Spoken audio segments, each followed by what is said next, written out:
With sleep and circadian architecture, one shoe size doesn't fit all. Are you able to function optimally during the day? Do you oversleep at the weekend, for example? Has your behavior changed? Are you more impulsive, less empathetic? It's those sorts of things that are telling you how much sleep you need. And then align your sleep-wake cycle to the demands of the working day. How do you manage that, Greg?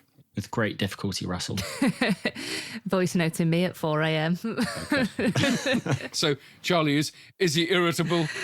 Lacking in empathy and all those sorts of things? Oh, Greg, never lacking in empathy. Oh, juicy. You dish the goss. Yeah, Greg, you just leave for a minute while me and Russell have a little chat. She's been wanting to say this for years.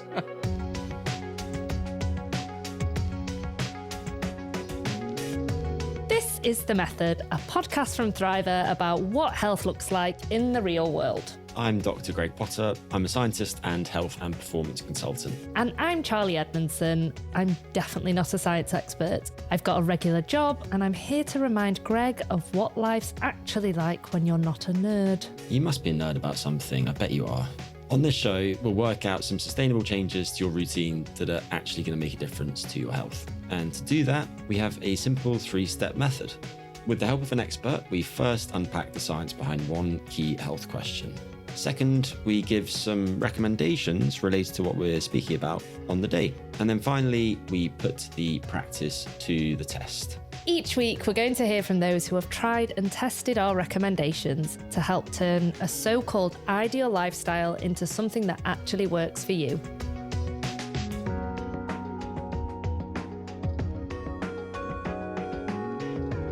Today, we're joined by Russell Foster, who is a Professor of Circadian Neuroscience and head of the Department of, bear with me, Ophthalmology. Just ignore the PH bit, just the OP, ophthalmology. Ophthalmology, which is the study of the eye at the University of Oxford. His research has played a major role in shaping our understanding of how our body clocks work, including the discovery of previously unknown light sensing systems in the eye that help regulate our circadian rhythms. He's published extensively in the area and is also the author of several books, including Lifetime, The New Science of the Body Clock. Good morning, my love. How are you? Oh, wow. How are you? Hot. How are you coping with the heat? Not good. Probably as well as the dogs downstairs. They're not enjoying it either. They're just lying on the kitchen floor, which I'm, to be honest, tempted to do. Is it a wooden floor? Yeah. Oh, dreamy. I know. Oh. I know. Marble would be even better. All right, Greg. I don't know how much you think I earn, but she's not getting marble floors. Imagine. Just lives in a little 2-bed end terrace, but she's got marble floors. It's a bit too hot, though. I didn't sleep pretty much at all on Monday night, and I was like, what is going on? This is unheard of for me. You know, you speak about your hot gut, hot gut summer. Do you think it's that? I feel like some days when I just can't shut down, my brain is hot. Oh. And that is actually somewhat true. So the temperature of your brain should drop before sleep and stay low during sleep. It has a circadian rhythm, sure enough. And if your brain keeps running in high gear, then its metabolism will be higher. And I just feel like it's literally just running hot the whole time. Sometimes it's running so hot that there's no way that I'm going to shut it down. My brain metabolism is very high. It's just not cooling down anytime soon. I need to dunk my head in an ice bath or something. So I've got hot gut and hot brain. Whew. Everything's hot. Can we have a slightly cooler hot girl summer? Because lukewarm summer. Tepid girl summer would be preferable, actually. Would recommend. Yeah.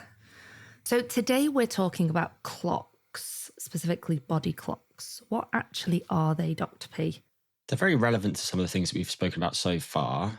We've had some episodes about sleep specifically, for example. But the core idea is that we all have an internal timing system that influences practically all aspects of our health and our performance. And the purpose of that system is to anticipate and adapt to changes in environmental factors such as light and food availability to optimize our bodies for different things according to time of day. The problem is that we used to live by 2 clocks. One of those was the cycle that results from the Earth spinning roughly every 24 hours. And we can call that the sun clock. In response to that, practically all organisms have evolved their own biological clocks, which is what we're talking about today.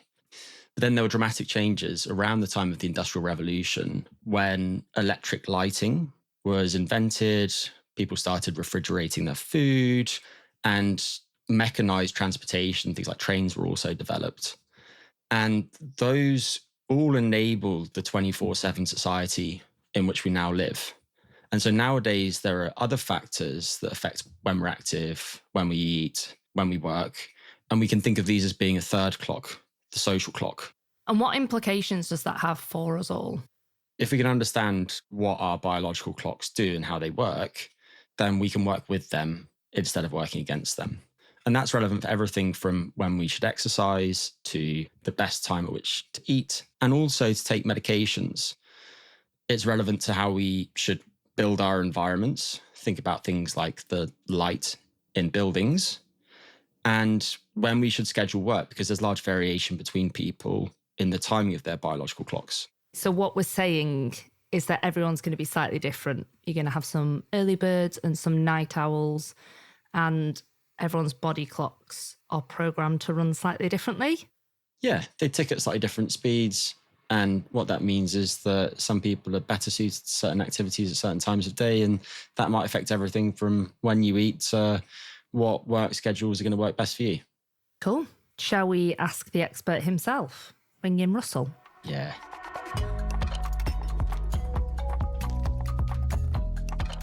Here he is. Professor Russell Foster, welcome to the podcast. Thank you very much, Greg. And please call me Russell. Lovely to meet you. We're going to get straight into the science of today's subject, namely why and how to live with a body clock. And we'll be focusing on the circadian clock, which feels very timely because yesterday was the inaugural World Circadian Day. Circadian means about a day because this clock generates rhythmic changes in our bodies that last roughly 24 hours, such as daily rhythms in sleep and wakefulness and hormones. And we've touched on this subject in a few episodes, but we haven't explored the importance of the circadian clock in depth. So how do you describe the core reason that we have these body clocks? If we step back and we think about what our biology needs to do, it needs to deliver the right stuff at the right concentration to the right tissues and organs at the right time of day. And what the circadian system does is give the time structure for life, this extraordinary adaptation to the varied demands of living on a planet and the changes that we're exposed to as a result of light, dark, temperature. When you think about during the day, UV light exposure can be really quite damaging. And circadian systems probably evolved very, very early on to put those parts of DNA synthesis during the night away from the UV where the DNA could be damaged. And of course, it does imply that circadian systems are a very, very ancient part of our biology, the time structure for life. And when people hear the term biological clock, it can often feel a little bit abstract. So What actually are these clocks and how are they organized in our body? Yeah, it's biological clock is a shorthand, really, because what we have is a circadian system. And if I unpack that a bit, so we've got a master clock within the hypothalamus in the base of the brain in a structure called the suprachiasmatic nuclei. It's only about 100,000 cells. The brain has, 83 billion cells. And it contains a sort of the major coordinating center for the circadian system. The SCN is like this conductor of a circadian orchestra, sending out a signal from which all of the peripheral clocks, the individual cellular clocks organized through the organ systems of the body, take a reference cue and align their biology accordingly. And of course, without that master clock, if you shot the conductor, then all of the rhythms across the body would sort of be slightly out of sync. And so instead of a sort of a biological symphony, you'd have a biological cacophony where you're not doing the right thing at the right time. So it's a hierarchical system, master clock in the brain coordinating all of those peripheral clocks throughout the body. What would be some of the effects if that did happen? Would your body just not recognize when it needed to sleep or when it needed to eat, or would it just throw everything off? Yeah, it's really an interesting point, Charlie. It's so much more than feeling tired at an inappropriate time. If we think about some of our emotional responses, we show increased fluctuations in mood, increased anxiety, loss of empathy, risk-taking and impulsivity. It's really fascinating. You think you can get through that red traffic light before it turns red, and of course, you can't. And it's that sort of stupid, unreflective things that disruption can cause. There's some wonderful studies on having a negative salience. The tired brain remembers negative experiences, but forgets the positive ones. So one's whole worldview can be biased. Our cognitive responses, our ability to process information, our laying down of information, and our then recall of that information, our decision-making, our creativity and productivity are all affected by sleep and circadian rhythm disruption. And if you're a night shift worker, then of course the biggies begin to build up. So you're much more vulnerable to cardiovascular disease, altered stress responses. There's even an increased risk of cancer. And we touched on metabolic abnormalities such as type 2 diabetes. And of course, what we're discovering now is that sleep disruption is intimately associated with depression and psychosis. So these are big things, and that's why we need to take this seriously. Mm. Russell, you spoke about the organization of the system, and you were instrumental in discovering a subset of cells in the eye, which help synchronize the central clock. You also mentioned rhythms in night shift workers and how much of the time those people don't actually adapt to their schedules. Maybe there's an exception, which is offshore workers that have very strict light-dark cycles. But left to its own devices, the human circadian clock typically ticks at a pace which is slightly slower than 24 hours, more like 24 hours and 10 to 12 minutes on average. And we therefore need to reset it to 24 hours each day. That requires exposure to time cues, or Zeitgebers is the technical term. Which cues are most important for keeping our clocks ticking at 24 hours? And what type of light most strongly resets the central clock? Yeah. So the dominant signal is exposure to the light-dark cycle, the dawn-dusk cycle. There will be other factors. For example, exercise can probably influence the master clock. When we eat, it can have a big influence on the peripheral clocks. If you're exposed to a particular light-dark cycle, but then you're eating at an inappropriate time relative to that light-dark cycle, then your organ systems can shift to when you start to feed. But light is the most important cue. What we know is that on average, you need relatively bright light of a long duration. And so knowing this, we kind of thought to ourselves, well, hang on, how can the eye do this? And we know these receptors are in the eye because if you cover the eyes, or if you have tragically lost your eyes, your ability to entrain to the light-dark cycle is gone. And it's turned out to be much more complicated than we thought. The features of the light environment is something that we're sort of moving forward with. So, for example, we know that light at different times has different effects. So morning light will advance the clock, make you get up earlier and go to bed earlier. Dusk light will delay the clock. You go to bed later and get up earlier. But also, if you're under dim light during the day and you're exposed to relatively dim light in the evening, that can shift the clock. If you're under moderate levels of light during the day, you desensitize the clock in the evening. I mean, it's worth bearing in mind that in 1800, about 98% of the population worked outside. And in the next 200 years, we've moved inside. And we have effectively become cave dwellers. So we've cut off one of the key signals for the regulation of our time biology. And I want to emphasize that it's the contrast between daytime exposure and light that you're exposed to around bedtime that matters, because to make this relevant for listeners, a lot of people are concerned about exposure to light from screens and disrupting effects that could have on sleep. But if you're spending lots of time outdoors in bright light, then that's effectively a drop in the ocean. No, I think, Greg, you make a really good point. There are screaming headlines that looking at an ebook or a Kindle or something before you go to bed will severely disrupt your sleep. Well, the studies that were done, and this is really very interesting, exposed individuals for 4 hours of Kindle light on 5 consecutive nights. And that, at the end of 5 days, delayed sleep onset by 9 minutes. And as Mary Caskadon said when the data were published, well, it may be statistically significant, but that's biologically meaningless.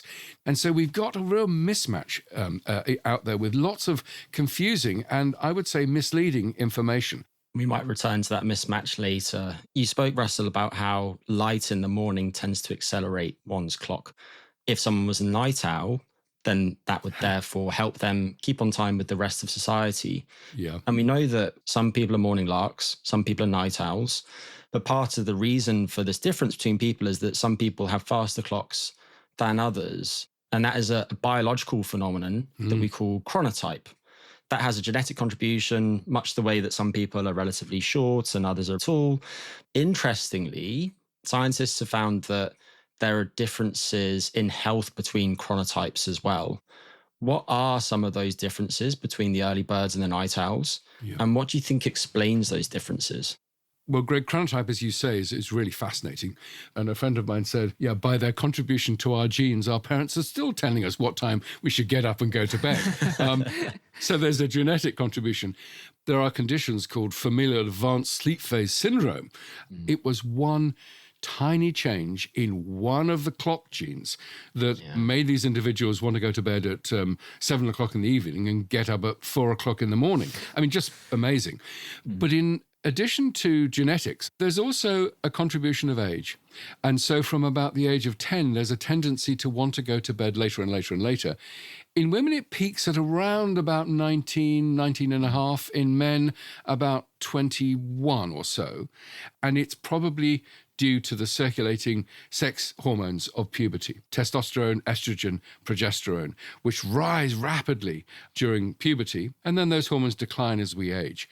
And then there's a slow move to a more morning chronotype. Point is, when you've got to your late 50s, early 60s, you want to go to bed about 2 hours earlier than when you're in your late teens and early 20s. So there's the two factors. But then, of course, it's when you see light. And of course, that's the one thing we have some control over. So if you're a late type and you have to get up early for work, let's say, you can set the alarm, then get up, sit in front of a light box, or ideally go outside, and then you can get your morning photon shower to help nudge the clock forward in time. Charlie loves a photon shower. Me and Greg are both early birds. I'm not as much of an early bird as Greg, but definitely much better in the morning. Anything after 7 o'clock at night, I just slowly start to dwindle. I was just thinking then when Russell said about as soon as you hit your 50s, 60s, it's going to come forward 2 hours earlier. Greg, you're going to be going to bed at lunchtime at this rate.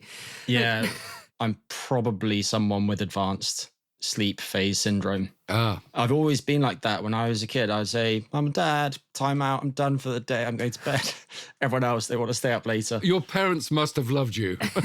No, because what time do you get up, Dr. P? Yeah. It's too early. It's early. My problem is that if I go to bed late, I'm still up early. And so when it comes to social stuff, the next day I just feel a bit broken. But you raise a really important issue that people are different. With sleep and circadian architecture, one shoe size doesn't fit all. And the thing is, it's defining you as an individual, how much sleep you actually need. I mean, are you able to function optimally during the day? Do you oversleep at the weekend, for example? Do you need an alarm clock to get you out of bed? Do you need caffeine to keep you going throughout the day? Has your behavior changed? Are you more impulsive, less empathetic? It's those sorts of things that are telling you how much sleep you need. And you need to pay attention to them and then align your sleep-wake cycle as best as you can to the demands of the working day. So how do you manage that, Greg? With great difficulty, Russell. Voice noting me at 4 a.m. So, Charlie, is he irritable? Lacking in empathy and all those sorts of things? Oh, Greg, never lacking in empathy. Oh, juicy. You dish the goss. Yeah, Greg, you just leave for a minute while me and Russell have a little chat. She's been wanting to say this for years. No, I think probably, I mean, like any of us would, we've recorded some episodes, haven't we, for this, where Greg's been on a very different time zone, and Greg has been a lot more chipper than if you woke me up in the middle of the night and asked me to do a podcast. I'm not sociable at all on no sleep. So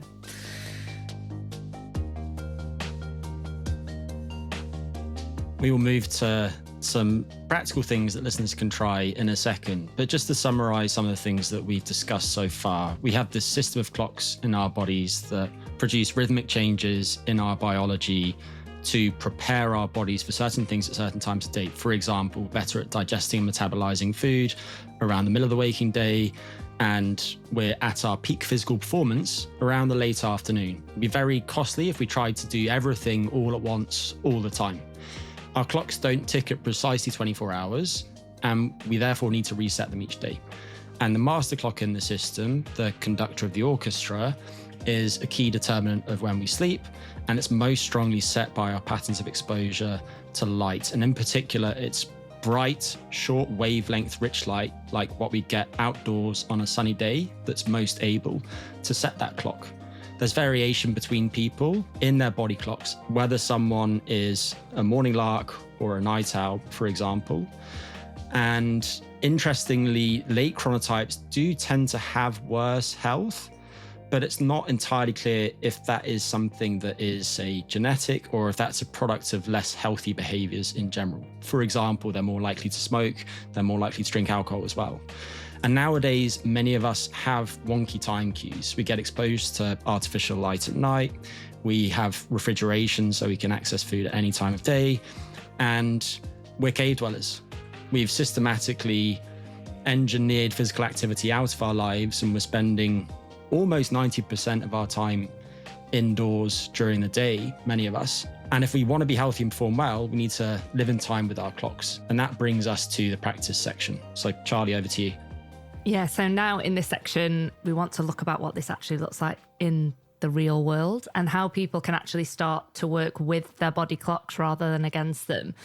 So starting with a really common example, night owls who have to get up early for work or school and they're constantly running short on sleep. If they can't change their schedule, what can they do to help work with their body clock? Well, I think there's a lot we can do. And I think many people think that sleep is what you get, but there's an awful lot of control over it. I mean, what can you do during the day? And we've touched on this already. You get that morning light. It's worth getting a sense of how light deprived we are. You can download a lux meter onto your smartphone, and you can get a sense of, how much light it is inside versus outside. I mean, most of us live probably under 400-500 lux during the day. Just take the lux meter to the window and it'll be several thousand lux. Outside, it'll be 10,000 on a cloudy day. But even in England, it can get up to 100,000 lux. And as I said, you need that robust light signal to regulate the clock. So that's one of the key things. You get that photon shower. We touched on exercise as well, and there's been some interesting studies about exercise in that when you've woken up, you're still in the sleep default metabolic mode. During the day, we're metabolizing the stuff that we take in. We're not laying it down as fat. And then towards the end of the day, our calories, if we're not being active, they can be laid down as stored fat. So if you exercise first thing in the morning, you are utilizing stored energy. You're mobilizing your fat and your glucose reserves. The problem is that you won't achieve peak performance at that time of the day, first thing in the morning.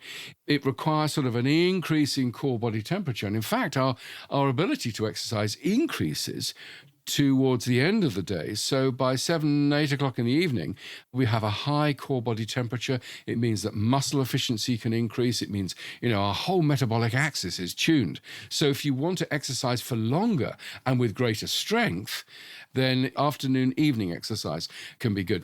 But don't do it too close to bedtime. Many people I know, to optimize this, will have a short 10, 20-minute exercise in the morning, to burn off some of those stored calories.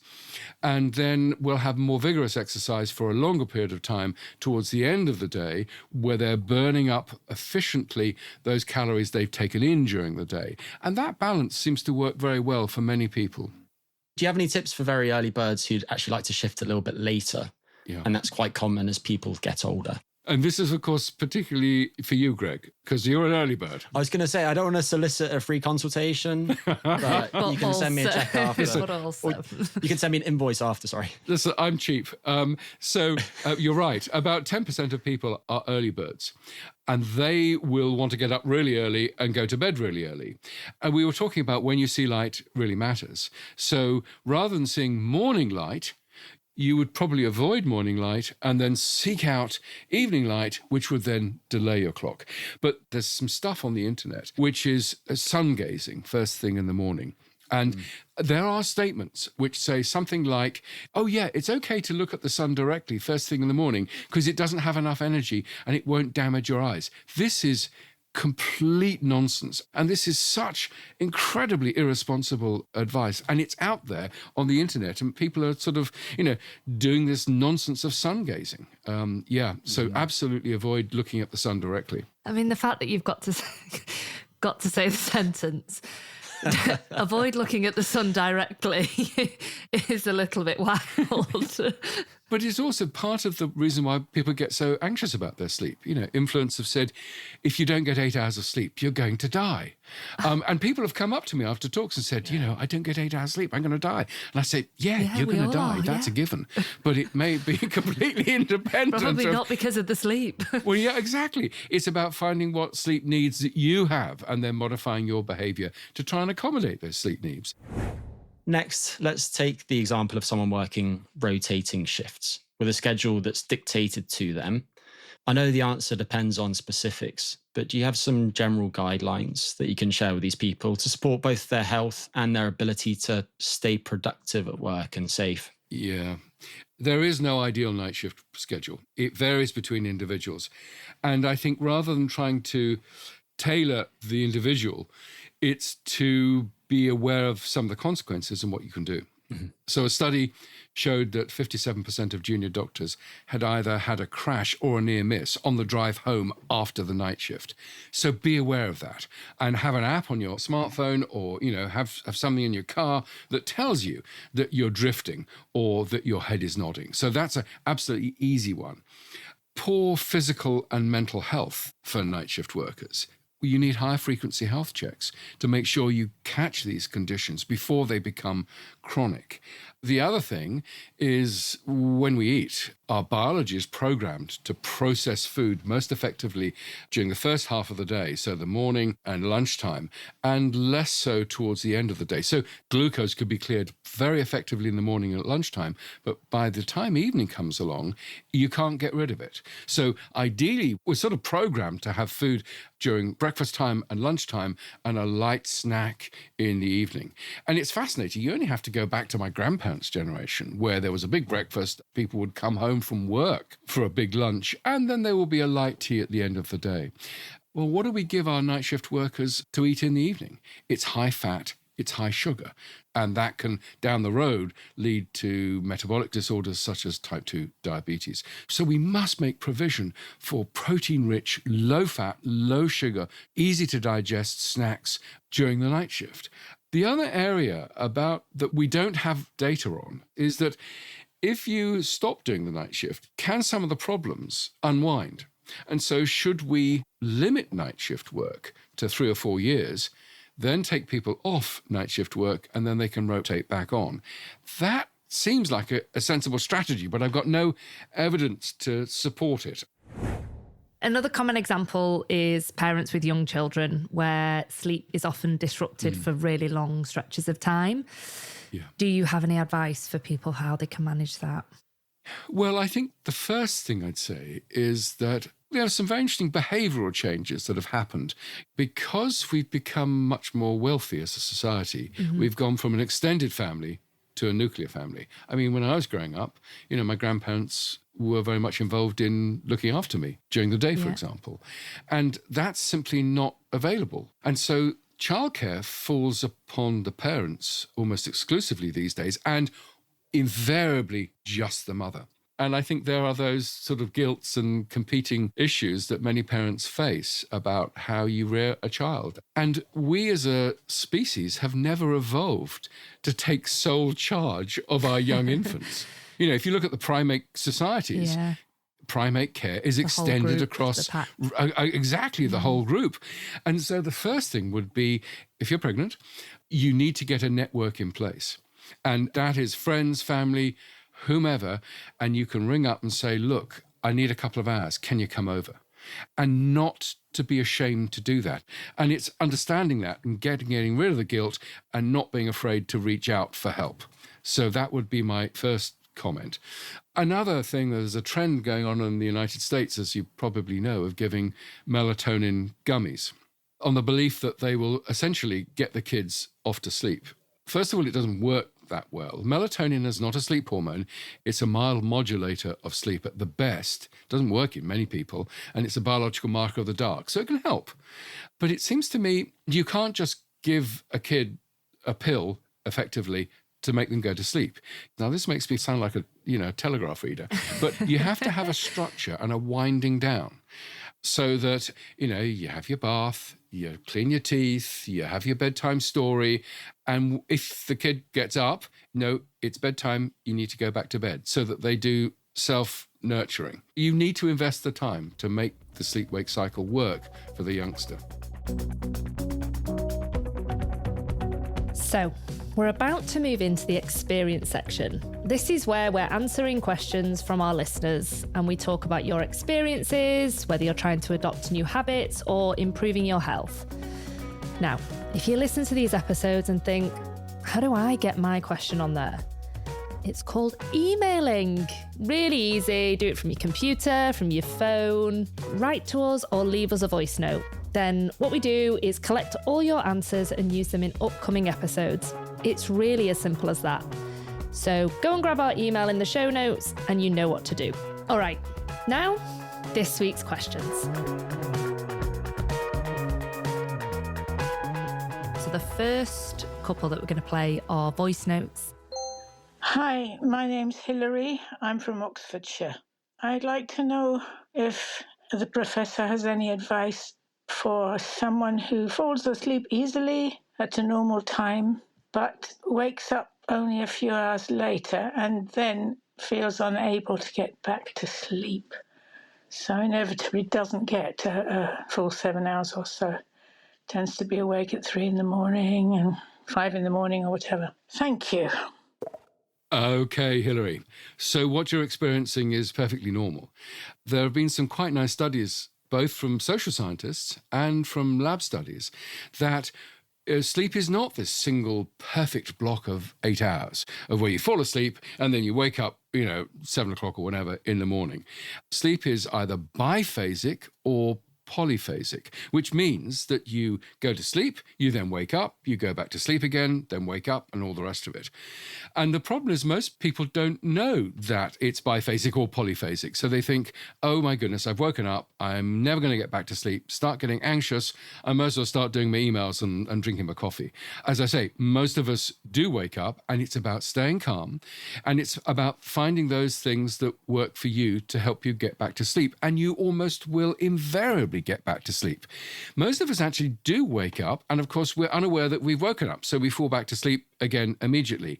What I do is I go on to Radio 4 Extra and I listen to Melvin Bragg in our time, and it's wonderful. It's sufficiently engaging for me to have sort of some distraction, but it's not close to what I work on, and so I kind of then fall asleep again. I'm not being rude about Melvin Bragg. It's a wonderful program, but I tell you what, 5 minutes of Chinese porcelain of the 4th century, I'm away in 5 minutes. So it's again, it's not stressing about waking up, and sometimes you may want to get up, but you may want to read a few pages of Jane Austen, whatever you find relaxing, but you mustn't worry about it. Love Jane Austen. Yeah. Well, I said that on one talk, and somebody came up to me after and says, "Does it have to be Jane Austen?" I said, no, it's whatever.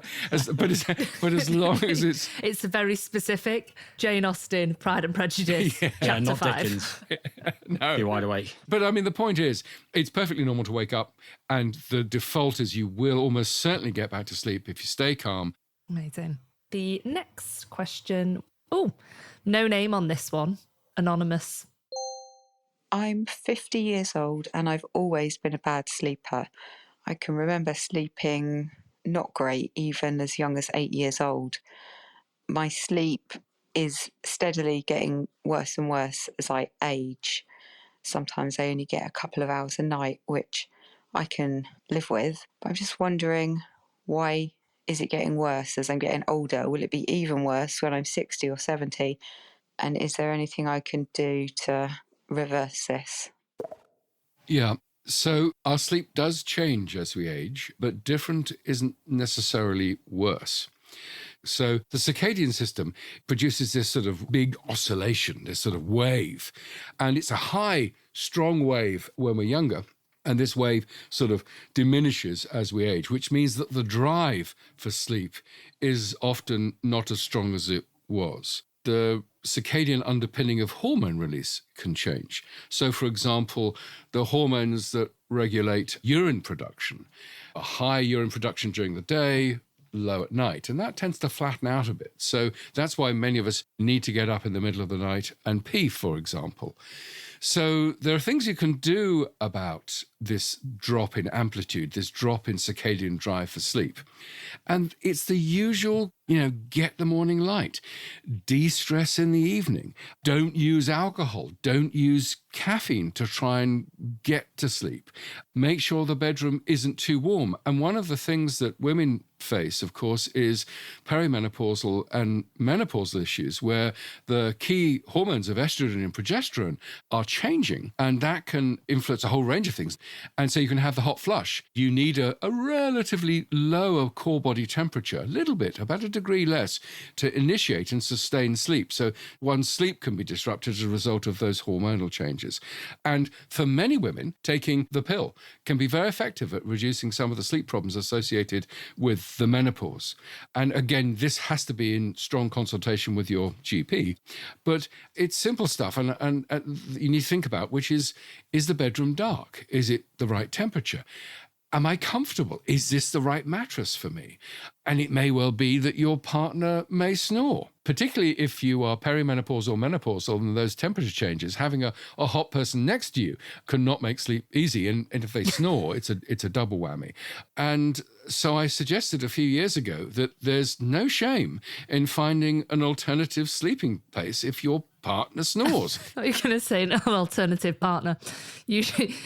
No shame in getting rid of them. Yeah, if your partner snores, get an alternative. No, what I meant to say was, if your partner snores, don't get an alternative partner, but find an alternative, sleeping space. And it's no reflection on the quality of your relationship. It can be fantastic because then you can get to the rituals and who's going to bring the tea in the morning and that kind of stuff. So, yes, sleep does change. And you won't have the sleep that you had when you were 30. But as I say, I think the really key thing is that different isn't necessarily bad. I do hear lots of people say, I wish I had that sleep that I had when I was 30. Well, you won't, but it doesn't matter. As long as you're getting the amount of sleep that you need to feel as though you can function during the day, that's fine. That's good. Amazing. Thank you. So our final question is from Chris in North Yorkshire. He has asked, is it ever possible to adjust your circadian rhythm back to a normal one if you are suffering from delayed sleep phase disorder? Bright light therapy and low-dose melatonin have failed. Are there any medications that could help? Will the rhythm always revert back to the delayed time no matter what is done, or can a circadian rhythm be changed permanently?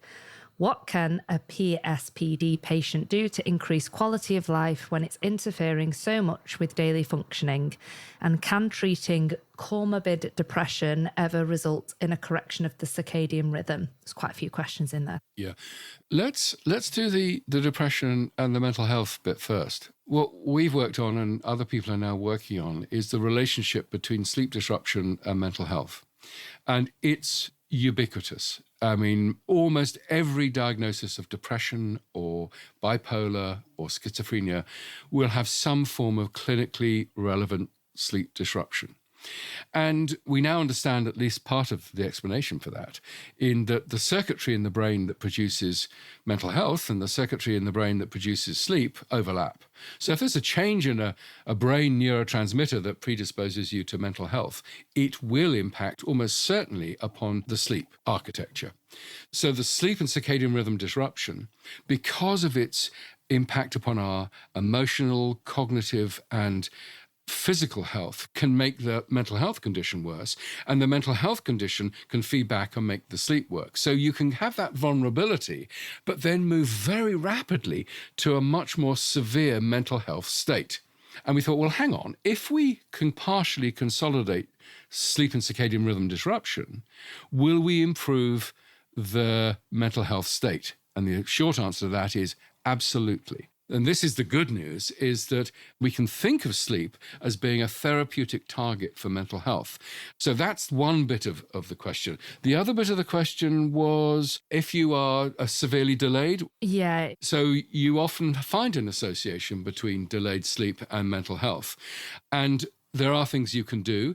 I wouldn't bother with melatonin, but I would absolutely get your morning light exposure and do it on an absolutely regular basis. One person told me recently that they got a dog.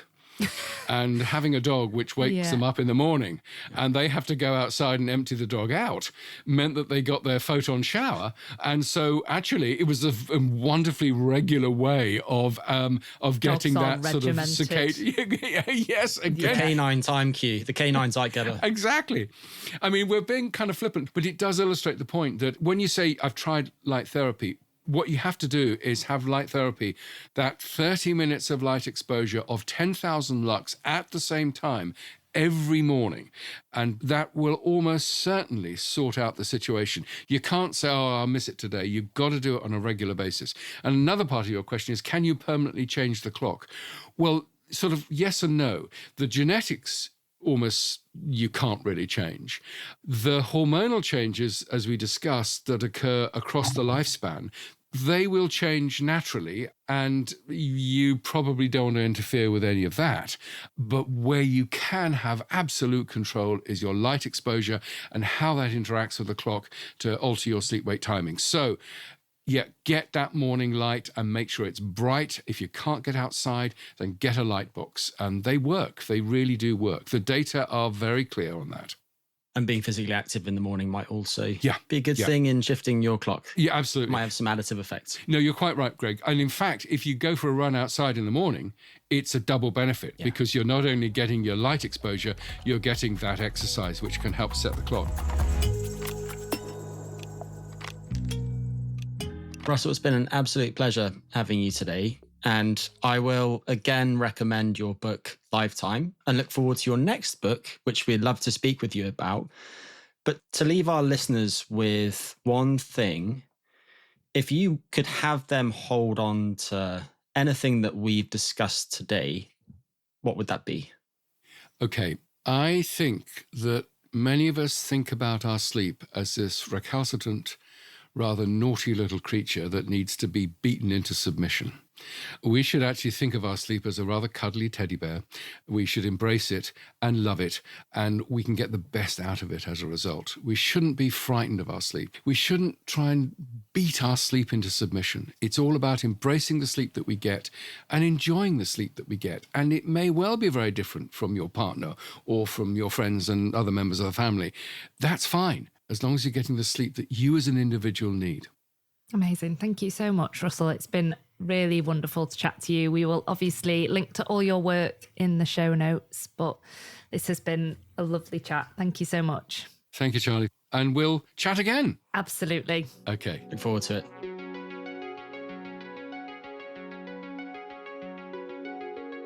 Oh, how lovely was Russell. Legend. Loved him. Also, the fact that he referenced Jane Austen. Yeah.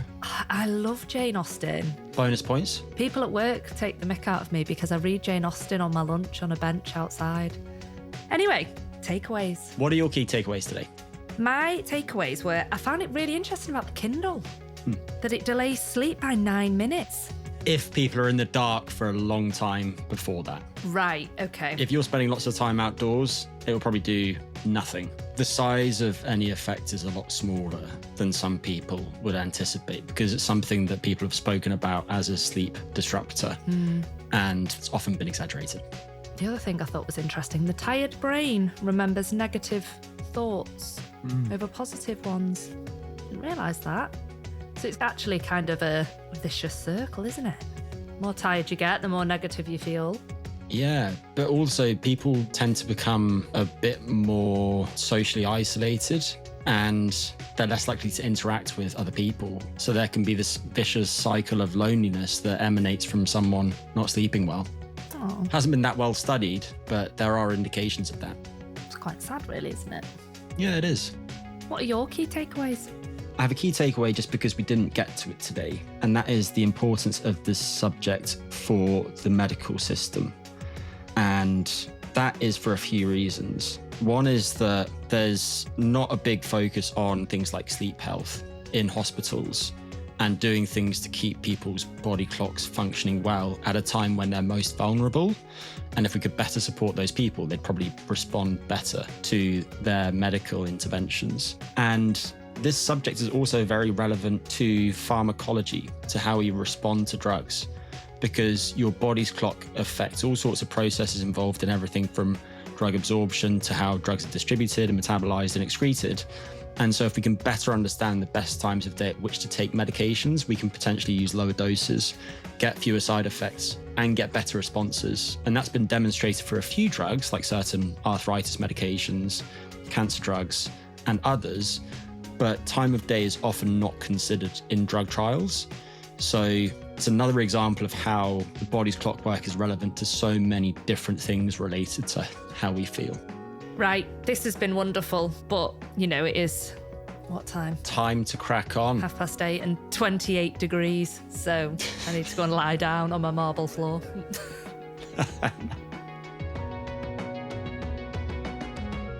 You've been listening to The Method, Health in the Real World, a podcast brought to you by Thriver.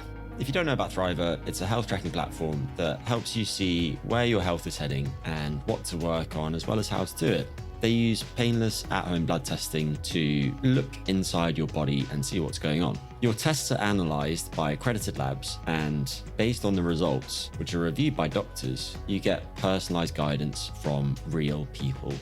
People use Thriver like a compass, testing every few months to help steer their health to where they'd like it to be.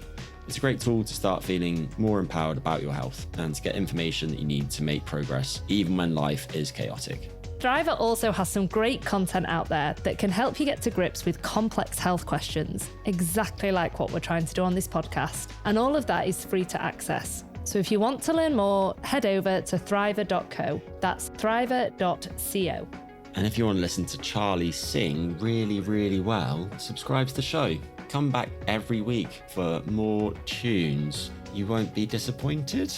Well, unless you beg me to stop, but even then, probably not. You can find us by email at themethod@thriver.co. Seriously, we'd love to hear all of your questions and your voice. We love a voice note.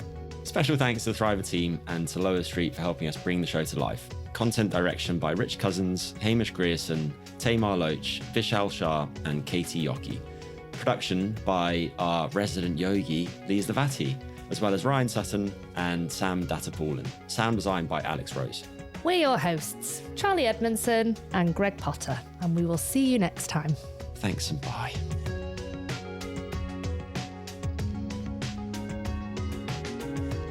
Oh, we could have called him Father Time. Father Time? Can I call him Father Time? No, we can't call him Father Time. Oh, No. man, he'd love that. Would Oh, he? fine. Would he? I think so. Yeah. You try it. You sound like an absolute boss. You try it, but don't associate me with this at all. Okay. Right. Should we bring in Father Time himself? No, God, he's done it. He's done it.